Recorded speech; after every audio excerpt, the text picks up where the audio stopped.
Salut à tous, on va bosser aujourd'hui sur les temps, on va varier les temps. Je vous ai préparé un petit texte, j'ai essayé, j'ai déliré même sur les temps et on va voir ce que ça donne. Alors, les trois petites chèvres, j'ai appelé ça les trois petites chèvres de tous les temps.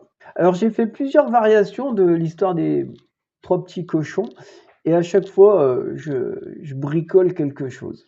J'ai mis en couleur les verbes et on va voir que j'ai un petit peu abusé. Il était une fois trois petites chèvres. Chacune voulut construire sa maison. De paille, de bois et de briques, bientôt les trois petites bâtisses sortent de terre pour servir d'abri à nos trois biquettes. Mais les chèvres seraient gourmandes, dit-on. Et la petite maison de paille ne tarda pas d'être entièrement dévorée par son habitante. Aussi, lorsque le loup sortant de la forêt pour chercher quelque aventure eut découvert le tableau, il fut bien étonné de voir cette petite chèvre là, toute seule et sans abri. Il mesura alors combien il avait eu de la chance de ne jamais dormir dehors, lui qui habitait une belle maison chaude et douillette au milieu de la forêt. Et combien il aurait été triste s'il lui avait fallu, il manque une virgule, combien il aurait été triste, virgule, s'il lui avait fallu vivre comme cette chevrette. Cette rencontre le marquera longtemps. Et c'est avec le cœur léger, le sourire aux lèvres, qu'il reprit le chemin de sa chaumière avant que la nuit ne tombât, car il savait que là-bas, sa femme et ses petits louveteaux, toute la famille l'attendaient pour manger une bonne salade du jardin et une succulente soupe de légumes.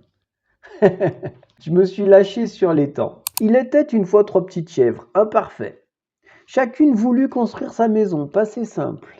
Les trois petites bâtisses sortent de terre, présent, pour servir d'abri, infinitif. Mais les chèvres seraient gourmandes, dit-on, conditionnel présent. Dévorer, participe passé, sortant de sa forêt, le loup, participe présent. Eut découvert, passé antérieur, combien il avait eu de la chance. Et s'il lui avait fallu plus que parfait, combien aurait été triste, conditionnel passé. Cette rencontre le marquera, futur simple.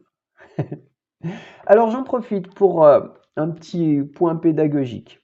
J'ai fait une liste. La liste, elle dépasse 4. Quand la liste dépasse 4, c'est mieux pour l'œil de mettre des numéros. Parce que là, j'arrive au bout. Il était une fois trois petites chèvres, imparfait.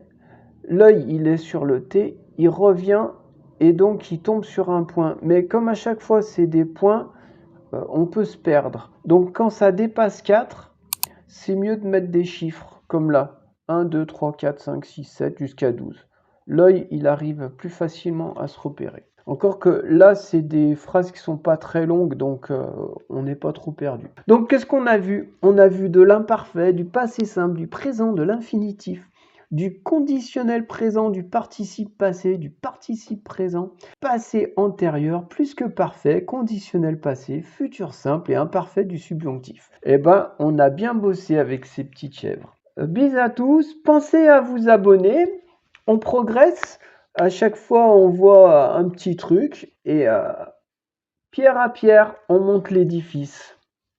Là, c'était sur les temps. Il ne faut pas hésiter à varier les temps. Je ferai une vidéo spéciale sur le passage au présent, parce que quand on écrit, on est souvent au passé, imparfait, passé simple, et de temps en temps, on balance un présent, ça donne du peps.